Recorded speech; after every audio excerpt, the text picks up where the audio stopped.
মন পাগেলা বসন্তকালে। চলো চলো মাঠে চলো, মাদককে না বলো।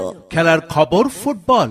ফুটবল প্রিয় অনুরাগীগণ, কামালিয়াচর ১ নং ওয়ার্ড কর্তৃক আয়োজিত এক বিশাল জমজমাট ফুটবল খেলা। ফুটবল খেলা।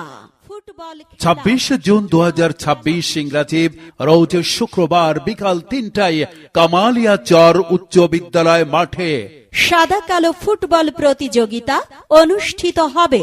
হ্যাঁ, ২৬ জুন শুক্রবার বিকাল ৩টায় কামালিয়াচর উচ্চ বিদ্যালয় মাঠে হবে পাহাড়ে পাহাড়ে টক্কর, বাঘের সিংহে লড়াই, মর্যাদার লড়াই, ফুটবলের লড়াই। এই ফুটবল খেলায় অংশগ্রহণ করবে একদিকে দুর্ধর্ষ সাদা দল বনাম শক্তিশালী দল কালো দল। উভয় দলে খেলবে দেশের জনপ্রিয় সেরা